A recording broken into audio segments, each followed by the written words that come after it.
This is Blade Method Mindset, episode 25, with Corey Allen and me, Chris Trainer. Hello, Corey. Hello, Chris. All right, well, we also have a special guest on the show today. A very special guest. My mama, Deb Baker. Oh, yeah. You can say hi. Hi. She's going to come in on towards the end because Corey and I haven't had a solo podcast in a while because we've been traveling and the open, and we got some stuff we've got to get through first, but then we'll get Deb on towards the back half of the show. And she wanted to just originally watch the podcast. She asked if she could watch, and then we gave her some headphones. We have a bunch of baby boxes and stuff going on, and that would have just resulted her standing in the room staring at us. So we figured we'd get her in the chair early, and that way she's a part of the show, and if she wants to chime in along the way, she can. She's got free range of the microphone and headphones, so she's ready to rock. Yeah, she might just take over the show. Who Thanks, knows? guys. Yeah. All right, well, the Open has wrapped up. It's come and gone, but we haven't had to talk about the Open since 19.3. Yeah, 19.3 came out. We had the strict handstand push-up workout. We covered all that. Yeah, we covered all that, and then we haven't talked about it since. So 19.4 got released. It was three rounds of snatches and burpee, 3-minute rest, 3 rounds burpee or bar muscle up burpee. Yep.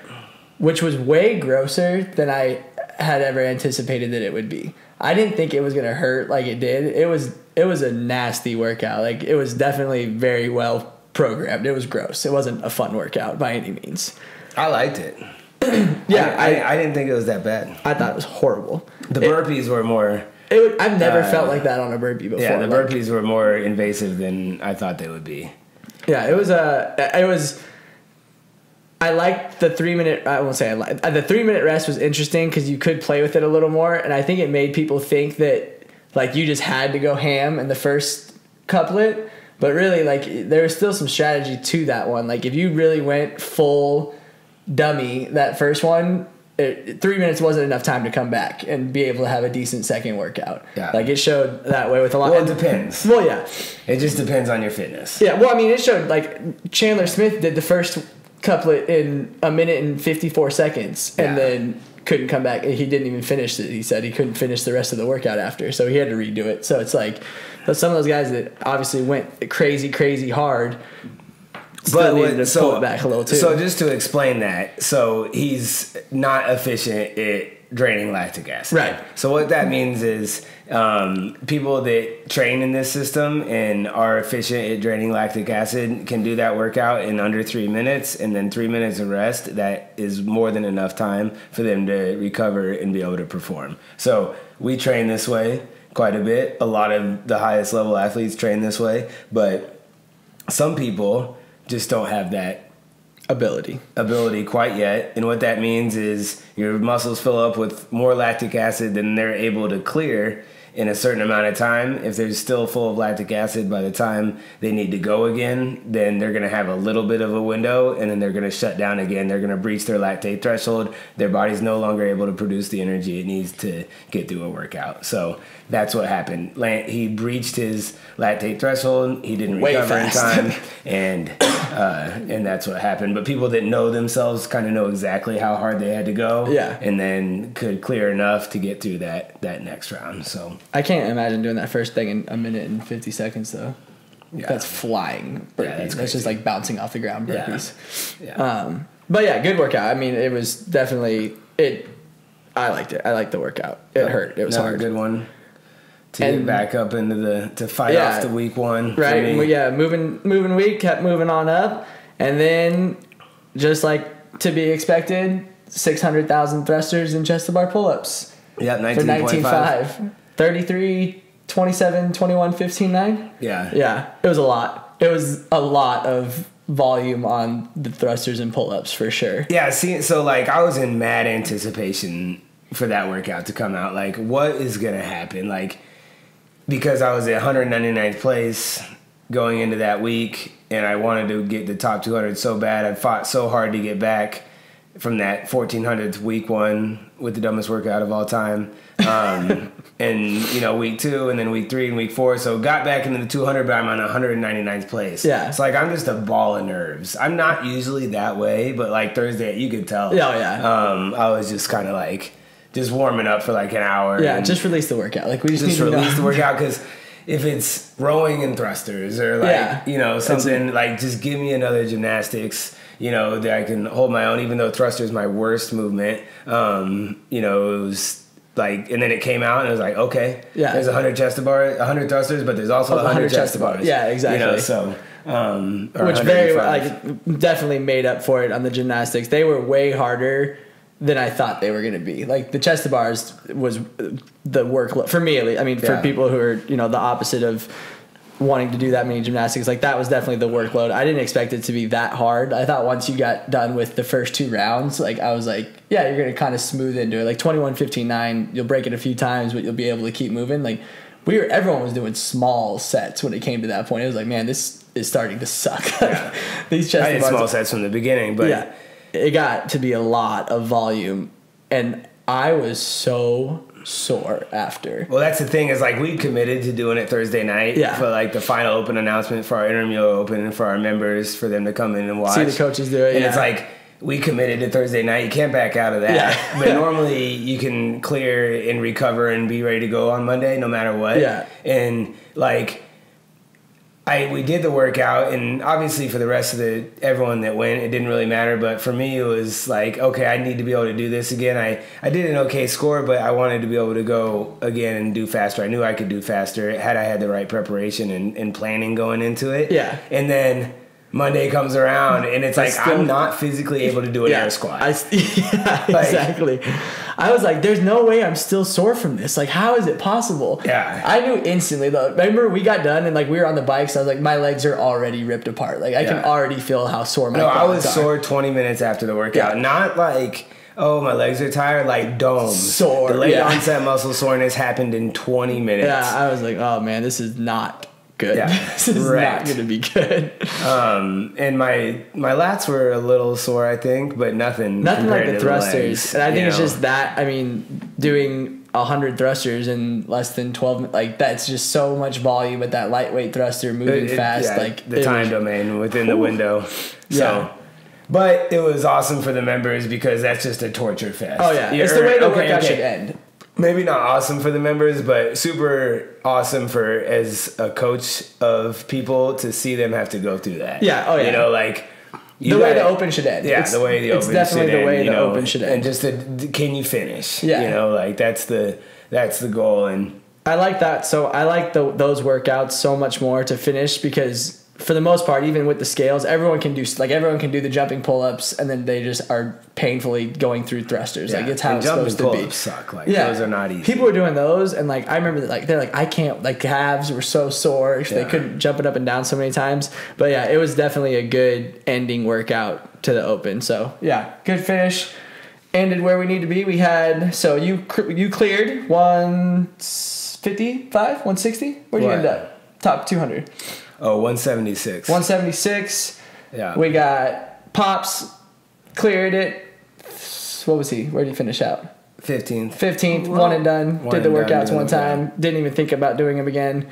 Gainer made it through top 200. Nancy made it through top 200. Bev made it through top 200. And Mark. Fitman Mark.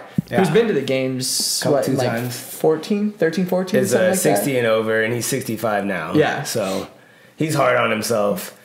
Yeah, I remember. He finished 190th. Of course, he had the week 1 workout. He was like 800th place or real low, for 60 and over. That's not a huge pool, so that's not a great score. So, but then had like 4 top 100 finishes or like less than 100 points moving forward. So he had like triple of his points from week 1, and then just smashed it. Yeah, I mean, like 60, like, he was doing butterfly pull-ups. Like, he's good at, like, he's a high skilled athlete in those movements. So, but he's 160 pounds, and exactly, just can't move the machine like that. But yeah, I remember he was saying, he was upset about it. It's like, dude, it's being 60 and being 65 is so different. Like, being 60 years old and 65 years old, and Mom, you could vouch for this. is like the difference between a 21-year-old and a 35-year-old. Yeah. Or, someone that's like, or maybe even 40-year-old. Yeah, a big difference. That's a big, but once you get up into that later stage of life, every year is like... Yeah, you're feeling it. I mean, I don't know, but I'm sure that's what happened. I feel bad saying that because my mom's right here. Mom, It's you're true. 66. I will be 66. Okay. God, she's 65. 65. Don't give her the year. She will be 66. July 16th. And, would you say that at 60 years old, you felt different than you feel at 65? Absolutely. I think you're completely right. Yep. Yeah. It starts catching up with you. No matter how active you are, you just can't do the same amount of stuff in the same amount of time. But you're pretty fit. I mean, you don't look 65 years old, right? Thank you. About a day over 33. Yeah. And, you make it a point to exercise every day and get your walks in and your yoga. But the toll on the body of CrossFit at 60 to 65 is crazy. I can't imagine. Like when he was doing 19.5, I was like, Mark, how are you going to do all those thrusts? Like when he was doing all those thrusters, I was like, the amount of soreness that I have, I can't imagine how you're going to feel. Like how your knees and hips are going to feel after doing that many squats. I don't know how, like thinking about me right now at 35 and thinking about me doing that at 65 is like, at some point I'm going to have to step out into that longevity state. And it's stop. going to be time to stop trying to be the fittest human you can be. That's for sure. Because trying to be the fittest human you can be means that you're putting your body through a little bit more. Yeah. And we're talking about the fittest, winning a worldwide workout, like trying to be, you can be the fittest you've ever been and continue that longevity spectrum just doing an hour of training a day. And we've proven that with Fran today. Exactly. With Jason Grossman breaking 5 minutes in 2012, he was like 13 minutes or something, and he was 6 years younger. Today breaks 5 minutes at 38 or 39 years old, so like we've proven that. That's what an happens. hour a day, 5 days a week, you can continue to get fitter and fitter and fitter and fitter into, I mean, look at Mark. Exactly. So, and Jason's just one example, but doing some of the stuff that we do on a daily basis might have to change if at 65 I want to be doing 100 thrusters. Probably not. So that's the open, and it was, obviously when all the changes came out, we were in that no man's land, wondering what was going to happen. What's the community going to respond like? Our specific community through Blade, other communities around the world. And what I found is that nothing changed. Nothing changed. It was still an awesome. We had our intramural open. People showed up on Friday, wore their colors, decorated the gyms, had the team spirit, and it was brought all the food in the world. Yeah, that was awesome. So much just snack food. I didn't bring meals at all on Fridays because I was just gonna snack on everything people brought to the gym, which is probably not the greatest thing in the world. But I ate a lot of cake pops on Friday. Yeah, especially up north, they had tons of food. They had a smoothie bar. Michaela was a smoothie maker. She was sitting back there like she worked at Costco, passing out green smoothies. So it was good. I mean, it ended just the way that it was supposed to end. The community did awesome. It was a great time. And and going on to that, like I'm really excited for the future of the sport. I although am super bummed that regionals is gone and that was taken away from so many people, I think that the sanctional, just from what I've heard and seen, is going to be the future. Yeah. And once we have a high-level media outlet that's willing to cover it and take that and figure out how they're going to do that, I think that the format's just going to be awesome. Having the Open in October, sanctionals the rest of the year, all over the world, people compete whenever they want, wherever they want, getting to travel. And I think that prestige that you got from being a regional athlete, like that, if you can qualify as an elite individual at a sanctional, like that, I think that's same prestige is going to come with that as it starts going through, as it gets more and more further along in the sport. I think that whole thing is going to start to play out very well. So I think it's going to be good once they get the qualifying process down and kind of figuring it all out with programming and stuff like that. I think that it's going to play out well. I think that this year is kind of like a lot of people have said, a growing pains year. I mean, you got to go through it. It's the first time that they're doing it and kind of getting a feel for how it's going to work. But I think going forward that it's going to be a positive for the sport for sure. Absolutely. And it makes sense. It just makes sense for CrossFit and what they've done. However it went about, maybe it could have been done a better way. Whatever it is, it makes sense. The sport's going to be healthy. I still can't wait to go to the games and watch the games. We bought our tickets yesterday. We have booked our hotel last year. It's going to be what year is this? 2012. So it's going to be the 8th year in a row Claire and I have gone to the games. You know, from the days where you could bring into a cooler into the StubHub Center and it was half full to what it is now. And so we want to go to the games forever and watch, and hopefully we'll have a couple Masters athletes there as well. Yes, indeed. You know, we don't want to talk about that too much because we got a lot of work to do between now and then, but hopefully we got at least one, maybe two Masters athletes at the games, and that'd be huge, and we'll have a huge contingency there through Blade and everything else. So heck yeah. And those Masters we're talking about just competed in weightlifting nationals. Yep. Got a new national champ. Gaina. So we went to weightlifting nationals in Salt Lake City last weekend. How was that? Was that your first Masters national meet?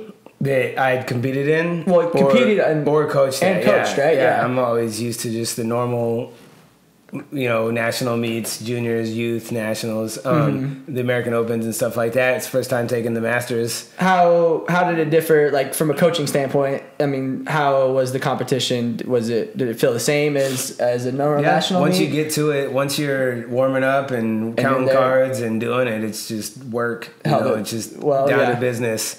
But coaching adults and coaching teenagers is different. Really? Yeah. And coaching your wife. Yeah.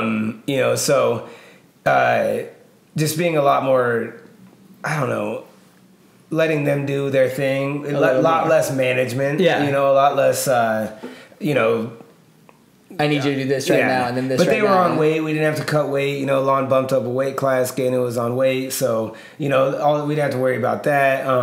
But just, you know, be here, be then. You know they're going to be there. Yeah. You know, stuff like that. I mean, my dad's 29 minutes early to anywhere he's at anyway. Yeah. So he's probably the first one in the building. It was so funny. Stephanie was busting his chops about forgetting things and being, because she's his wife. This is when he's about to weigh in. And it's like, well, Lon's the most responsible person I know. So if he's forgetting something. I was like, don't tell Claire about this because you got high expectations. Yeah, because he doesn't ever do anything. I mean, the man is on time. He's got everything you could ever need. Yeah. Like, you know, in normally I'm the one providing and making sure everyone has everything. Like when we were in the training hall Thursday, I'm like, Lon, you got voodoo floss? What do you got? You know, because I forgot everything. I don't have any of that. Yeah, because I was competing as well. So I wasn't competing. I was lifting. You did some lifting as well. So just as a recap, so my dad, silver. All the way across, right? Yep. And the gold medalist was big, right? Like he had big numbers, right? I remember my dad saying like he was like 15 kilos over everybody, like opening. Well, he snatched 115 or 120. Yeah. Your dad snatched 100. Yeah. And then he clean and jerked 145.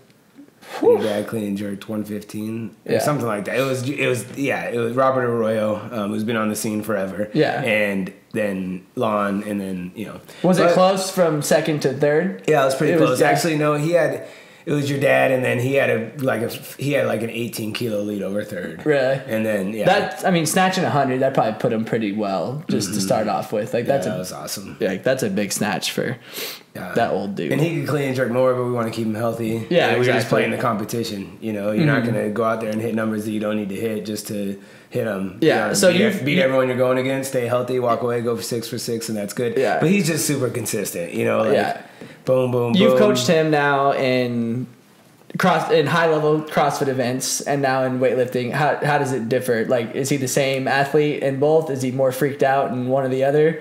No, he's the same. He's the same. Just he's like super just even keel all the time. Yeah, but he also gets super nervous. Yeah, no one can tell, no one knows. If anyone saw my story, did you see my I walked into his house the other day. I think it was before It must have been before 1905. I walked into his house and he wasn't home. I was getting something from over there. And on his kitchen table, he's got 7 pieces of paper laid out. And it looked like a beautiful, like just rep schemes. It was like all sorts of rep schemes written out, shaken over the table. I was like, what is happening in here? Like he had them scribbled off, added more, had the exact time splits on all of them. Because he's a competitor. Yeah, and he had it all written down. It was awesome. If you're a competitor and you care about your sport, then you should be a little bit nervous. Yeah. You know, so Gaina was awesome. She won gold and won gold in the total, gold in the clean and jerk, and set an American record. In the clean and jerk. So the American record, more than any woman 45 to 49 years old has ever clean and jerked in the history of the United States, which is a big deal. Yeah, that's awesome. In a competition. Mm-hmm. Guess what? Gym numbers don't count, because when you're backstage and you got to wait 10 minutes before a lift and you got to go out there and hit it one time on a platform in front of judges, it's a little bit different. Yeah, exactly. You know? So there's a lot of critics out there that never step into the arena and like, oh, I could do that. Well, come on. Yeah, do it like Come on out there. Was that, so that's obviously a meet PR. Is that an all-time PR for her? Yep. Clean and jerk PR? Yeah. Mm-hmm. Awesome. It was 80, what did she 82 kilos. 82 kilos. Whew. Which is what, Corey? In poundages. So it's got to be like 176. Dang it, I was close, huh? I was a pretty good guess. 80 kilos is 176. 80 kilos is 176. So yeah, that's right. right. I know that. Dang it. 80 kilos, 176. Pretty close, pretty close. So this is that type of thing would be something that mom's gonna write me a letter about. Tell him to leave me to not give you a hard time. And she's sitting right here watching, and she had a look on her face like, "Don't be mean to Corey. Leave him alone." See? That's all right. I did well. I've been here long enough. And then you lifted also. You hit some numbers. Yeah, I did. You did some things. Yep. Big things. How was your hip feeling out there? Pretty decent? Well, I didn't. Yeah, so the thing was I was gonna go lift as a 73 kilo lifter, which is 160 pounds. Yeah. I walk around at, like right now. Actually, I'm a little chubby right now, but just because I tried to gain so much weight that weekend. But like 168 pounds is what I was walking around pre-meet. Yeah. And then to cut down those 8 pounds to get to 160. But I don't lift till Sunday, you know, and I qualified for the above weight class. And in Masters, if you don't make weight, you can just lift in the next class up. And so I had that in the back of my mind the whole time. Like, it's not a do or die, make weight. Yeah. Just like if Ruskin shows up and he misses weight, he's not lifting. Yeah, you know. Masters, hey, you can just lift as long as you qualify, you can just go in the next class. Yeah, so. I remember like all weekend it was like, or like the day before, you're like, I'm gonna cut. Yeah, I'm gonna be like, I'll get down. I'm gonna cut. And then it was like, my dad was like, well, he said he was gonna cut, but he had dinner last night. Like we ate together, so I don't know if he's gonna. He said maybe he's not gonna cut, and then he said you woke up the next morning, you're like, yeah, I could still probably make it if I wanted to. Yeah. Well, so Thursday we get there, and I'm at like 76.7 kilos, so 168, and so I go out to dinner.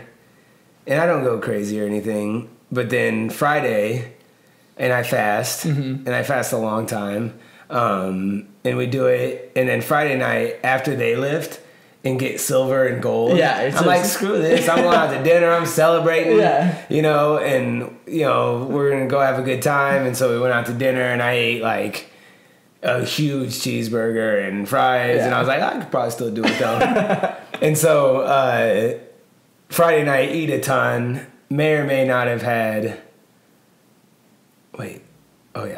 So that was after the competition, and then I went and got pizza and ice cream.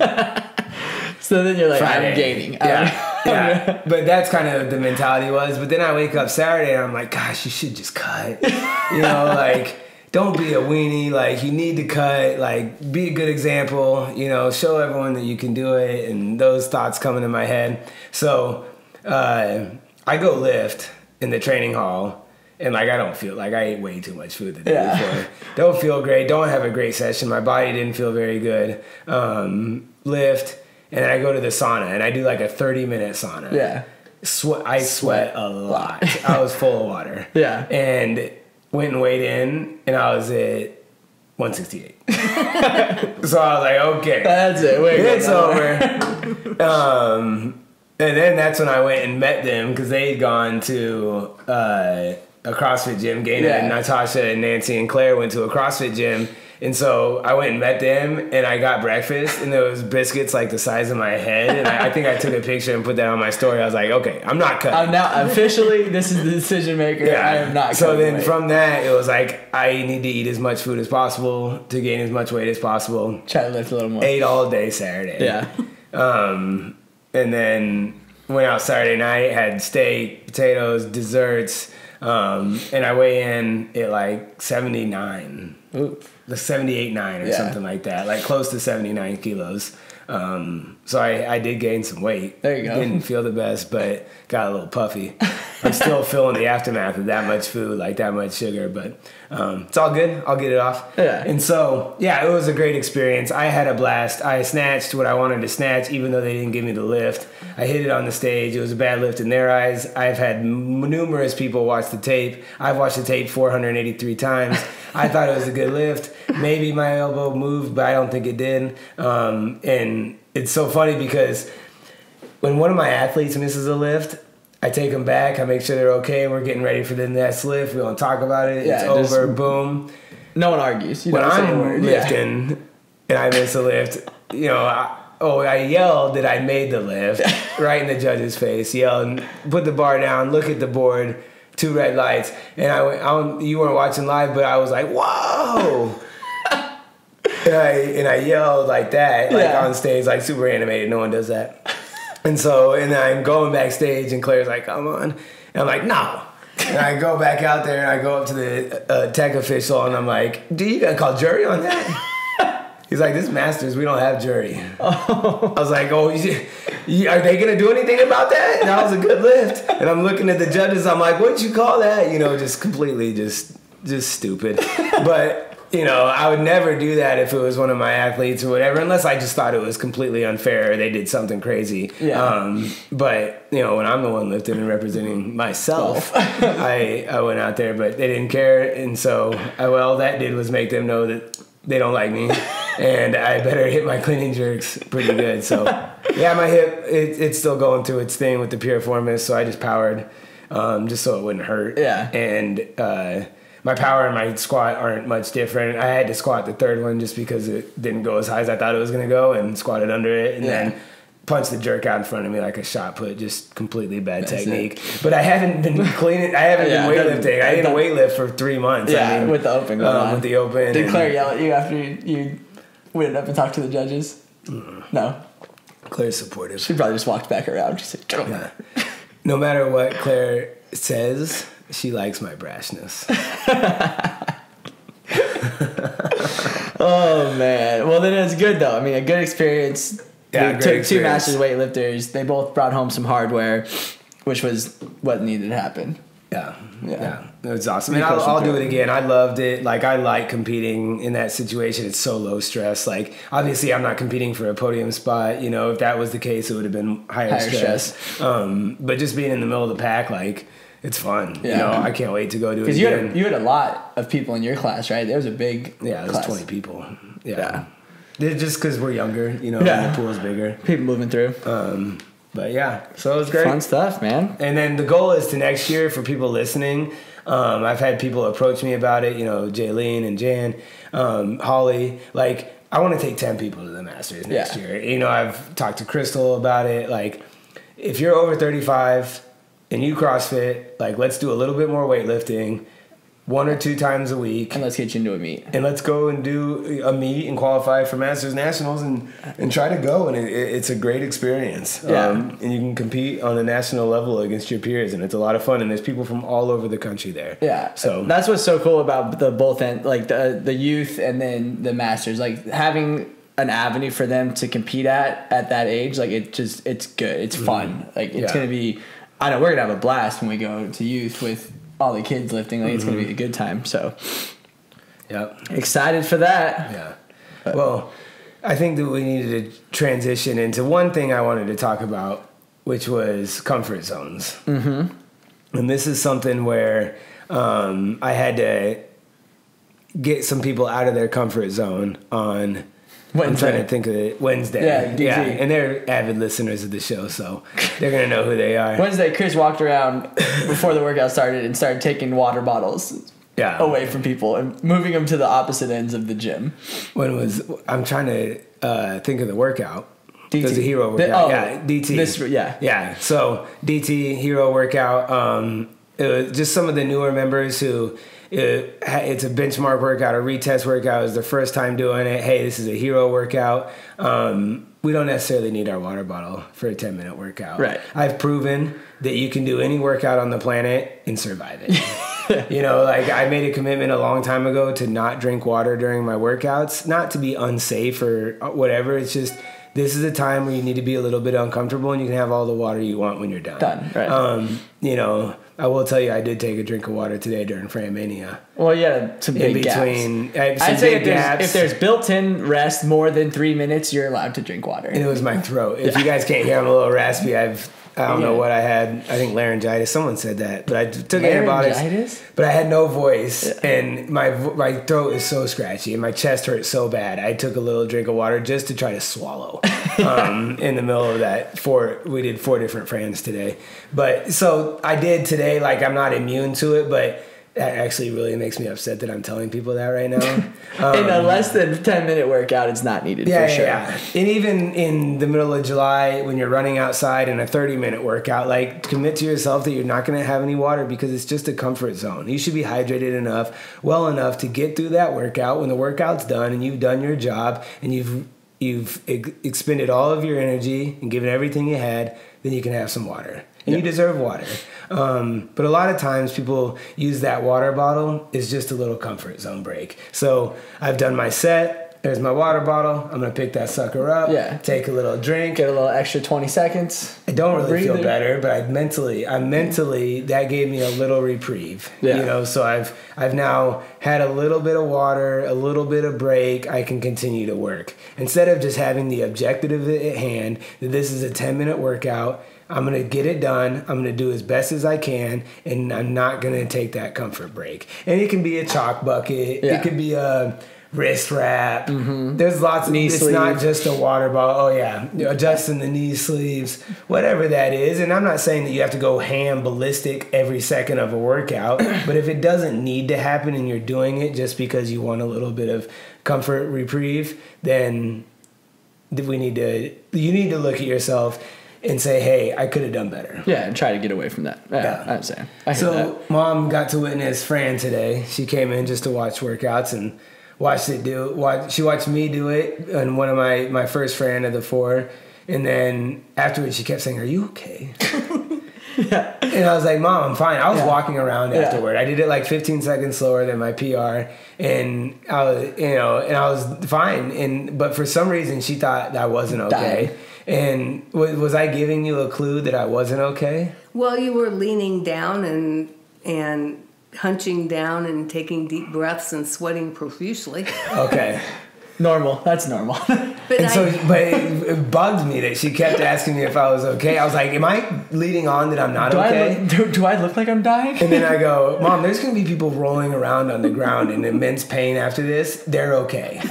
They're going to survive. They're going to walk away. Yeah. She just hadn't experienced that. But like a workout like Fran, heck no, you don't get water. You know, like that's an all-out go, boom. There should be no water bottles on the floor this afternoon. You know, so I remember someone was like, asked like sets and like bringing the chalk bucket over. I was like, what do you need? You don't need to even touch that. Just go to the bar, go back to your pull-up bar. You don't get to chalk it. Yeah. At a certain level. That's true. It depends. You know, do you remember your first Fran? Yeah, we talked about this. How long did last it take episode? No or way. 2 episodes There's ago. There's no way we talked about this 2 episodes ago. Do you remember how long it took? I can't remember. Yeah, I don't think so. How long did it take you? 6:57 or 5:57, something like that. I did it at my level 1 with Khalid yelling at me. Oh, that's right. We talked about how I thought I was gonna die. Oh, that's right. I can't believe that was your. Yeah, because I found CrossFit, did a workout in my garage, got on the computer, and signed up for a level 1. Yeah. I don't mess around. Yeah. My first Fran was like 17 minutes. Oh no, dude. I couldn't even hold the bar in a front rack. I remember I was like this the whole time. Yeah, I know. But I was also, I was a fitness professional. Yeah, I was definitely not. I was a drinking professional. Well, I was too, but yeah, but I still worked out a lot. But so yeah, I mean, you know, the thing about Fran is it's all go. I'll go no quit. Yeah. I just butchered another saying like I always do on this podcast, but yeah. I was going to say it's like Corey, I'll show no go. I'll show. I depends on. You're really good at Fran. I am really. Thanks, man. I appreciate that. But you're not going to do Fran today? You're going to use the cop of the Can West qualifier? Probably. We should just do the Can West qualifiers tomorrow and you should do Fran. Do Fran today. Yeah. I mean, I'd probably do that. Yeah. Just to see. I mean, it's like. It's kind of hard. Like, you don't know if you can go any fast. Like, I don't know if physically I can. Well, then just beat my. Then I'll just do fantasy. I'll do the Fran big Mania, one, and then I don't have to. Then I don't have to try to go. Do 3 more Frans. Yeah, because I don't have to try to go any faster. Yeah, I don't know. That'll be a tough one to try to get any quicker on. Yeah. So just to bring that back home, guys, like, and I don't expect everyone to have the exact same mindset as I do, but. When you have an objective in front of you, whatever that is, there's a lot of things that can steer you away from that objective and distract you and make you take your mind off of what the objective is at hand. And in our case, most of the time, our biggest challenge of the day is going to be the workout that we have to do. And taking away from that workout just to have a little sip of water or get chalk or adjust your knee sleeves or whatever it is, instead of just doing your absolute best to the best of your ability in that workout, saving everything for the end, is going to get you fitter. It's going to make you a better human being. So that's what, moving forward, I want some people to really assess what they're doing every day in their workouts. Are they giving it 100%? Not that they're being a maniac and out of control, but they're giving it to the best of their ability, to the best of their skill level, and executing that workout that's going to allow them to get fitter and get better and stay on track and on course to be living their best lives and be the fittest human they can be. Yep, so, for sure. Yeah. All right. With that, you got any... Bringing mom on? Got any... So my mom's in town for the baby shower. Claire's baby shower that Tara's putting on, and it's... The biggest baby shower in the history of baby showers. Yeah. It could be. Yeah. There's like 100 people going to be at this baby shower. Mm-hmm. It's nuts. Well, we got a lot of... You have a lot of supportive friends, that's for sure. You have enough baby clothes to last you a lifetime. Yeah. And more babies. Like, there's just and it's so cute. And they're in there in the closet hanging up. Oh my goodness. It's like, and they're all her drawers are all organized with clothes. Like, it's adorable. Mom saw it yesterday. Yeah. How excited are you? Very much. Yeah. Excited to be a grandma? I am. I'm excited to see that child. Yeah. And don't say her name, Mom. See who she's going to be and watch her grow. I'm totally excited. Very cool. What was it like? What was Chris like as a kid? What was it like watching him grow up? Chris was a very active child. He has always been active in sports. He did wrestling, he did taekwondo, he did football, he did soccer, he did baseball. I mean, I know a lot of kids did do that, but he was just always adamant about it. He's always been like this. Yeah. Always been a hard-headed. Super good kid. Yeah. Was he a super good kid, or was he your hard-headed child? Oh, he was sweet. He was a sweet child. He really was. It took a while sometimes for him to focus on things, but he would do really kind things. Like, after I'd come home from work and he wanted working hard all day, he'd say, "Mom, I know you don't like to have to do something as soon as you get in the door, but I need to do this." This is before he could drive and get places, so he's very considerate, but he knew what he wanted at the same time. Yeah, I can see that. He was a joy. A joy. A joy. Wow. Yeah. Or like he'd, for no reason at all, bring me in a lunch with cantaloupe and pickles on it or something like that. Whatever he... That was your favorite, just whatever he could stir up out of the fridge. Yeah, more like that. That was just being complete macro friendly lunches. I did used to make you lunch though. You did. Yeah. Well, you also, I hear you also make a world famous sandwich for Chris every time he comes into town. Well, I figure he's going to be hungry and want to get on the road. And there around that airport, there's really not a lot of places to eat, so I just make a sandwich and be done with it. Yeah, Denise, mom came to the gym to see it last night and everything that was going on because it's like 4:30 on a Thursday. It's got kids going on and barbell club and CrossFit, and it's just their super active time. So I wanted to show it to her. And Denise goes, "Chris, did you make her a sandwich?" I was like, "No, unbelievable! Couldn't believe it. Yeah, she's made me a sandwich. I've flown home. You know, I've lived in Phoenix for 12 years and keep flying home, and every time I get a sandwich, and I didn't do it. And didn't make her the sandwich. Unbelievable. That's okay. Unreal. Yeah. Unreal. Yeah. You keep thinking you're gonna get something juicy out of it. I know. I thought I was gonna get like a good That's you. I thought I was gonna get a good, story of him being a knucklehead or getting into trouble or. I did. He did plenty of knucklehead things too. I can't right now. I just can't come up with a good example though. I'm sorry. What were some of the ones when you were a kid, like breaking your? What did you? Grab a firecracker? Didn't you like a firework blow up in your hand? Oh yeah, that was a good one. That was in high school. Yeah, that was in high school. Yeah. And he called me and said, "Mom, we've got a problem." And I said, "We've got a problem? What is it?"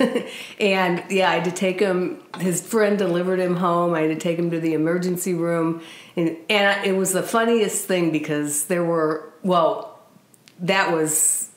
we were taking care of him at the time, and he got all bandaged up and everything, but we had to go back the next day or maybe the day after, shortly after that, and we walked into the waiting room, and there's like 8 16-year-old boys sitting there with their arms up, all their right hands all bandaged. Like everyone was every single blowing up their hands with firecrackers at the time. Yeah, that was really funny. Massive war. Yeah. It was a massive war. It was.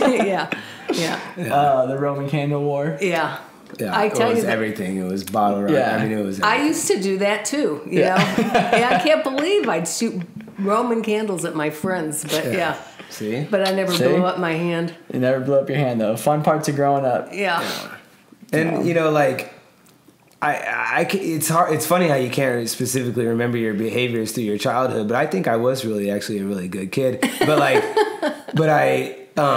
I know I just always, you must have been scared to death of what I was doing all the time. Yeah. When I riding the river trails and tolling my bike and like jumping off roofs on the trampolines. I mean, every mom's that way with every boy, but I was especially like that. Yeah, you were. All the time. But I actually loved it. I thought it was great that you were adventurous and wanted to do those things. It did worry me, but I wouldn't have had it any other way. That's why we're the exact same. My mom and I are really similar. Yeah. I'm a lot louder than she is, but like we're very similar in our personalities. No, yeah, I can see that for sure.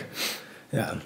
Yeah. Definitely. Yeah. Well, sweet. Well, so let's get to know Deb. So Mom, we'll just spend 5 minutes on you or so. Okay. So for people that don't know, my mom is from Louisiana. My father's family's from Louisiana. My mother's family's from San Francisco. Yeah. And you put those two together and you get me. Yeah. And then you moved from Louisiana to Minnesota. We lived in Minnesota, Omaha twice, a couple other places, and ended up in St. Louis. St. Louis is where you spent the majority of your childhood. The majority of my childhood, yep. Raised in... And so from St. Louis, you went to KU? Yep. Rock Chalk? Yep. And was a big old hippie, lived out in the country? was a big old hippie. I was there in the early mid-70s, yep, and those were the times, and it was great. We had so much fun. Yeah, and then you are a biologist. I am. Ecologist. Yep. Botanist. Yep. I don't know what. And so my master's degree is in botany because I studied algae. Okay. And they're plants, and they really didn't know what else to do with me at the time, so they put me in the botany department. Okay. And so that's why it's botany, but really it's more like aquatic biology is what I really studied. And I loved it. I mean, if you ever get to look at algae under a microscope. They're beautiful. They're totally beautiful. And they're very meaningful. They're the bottom of the food chain. And those were the days when the Clean Water Act had just been passed, and everybody was all getting gung-ho about cleaning up our water. And algae play a huge role in that. So I got in onto the kind of the ground floor of that. And then my whole career ended up being that. So, Algae. Taking care of algae. Yeah. And well, that's awesome though. because if algae gets out of control, then it ruins the water. Right. Yeah. So Yeah. And the maintaining where it reservoirs should be. that hold all the water and the rivers, and so But if they're in balance, just like anything else, if they're in balance, it's a very good, clean, vibrant, healthy system. yeah. There was someone I was telling, if you talk to my mom about rivers and water, I you're love not- rivers. She's gonna talk to you for a very long time. Yeah. But I forget who we were telling that to. But so you went to Kansas, had me, and then I had Connor first. Had Connor, my brother. Yeah. Yeah, he's And raising those two at the same time was really interesting. You know, two boys, very close in age. yeah. Connor was a sweetheart though. Yeah. A little less wild than me. Yeah. And so, but raised us pretty much on your own our whole lives, and did a phenomenal job. We're at every Boy Scout. She was our Cub Scout leader, Tiger Cub leader, Cub Scout leader. I don't think you were a Boy Scout leader. You kind of turned it over to the men at that point. But did everything, took us to school. You know, it was just a fantastic mom. But being a scientist, sometimes the job would go away. You know, and you'd have to do things like you had to do a paper route at one time in our lives, and just to do it. And we'd all fold papers because Connor and I had our own paper route. Mom had her paper route. Yeah. And but then after that, you got a long-term job with the Kansas Department of Health and Environment. Yeah, that was where I spent probably the first half of my career in the private sector, and things go up Meaning and down. where you need grants and money and funding. Well, to you get, need clients. Yeah. So Yeah. if they're not there, Yeah. the job's not there anymore. Yeah, and when the federal administrations would change, the tenor of the country would change, and so that was what caused that stuff. But yeah, I did go to the work for the state of Kansas, for the Department of Health and Environment, as a water quality biologist, and it was great. I got to work with amazing people and learn things I never thought I'd learn or even knew that I could learn, and got to go places. I've been in every county in the state of Kansas. And which is a big deal. How many are there? There's 105. yeah. Whoa. Yeah. And really, it was wonderful. And then I went. So you were in charge. Like, you watched over the reservoirs and the rivers to make sure that they were operating correctly, right? Yeah, kind of. That's a Yeah. good way to summarize it. And then before I'm retired now. 4 years ago on April 1st.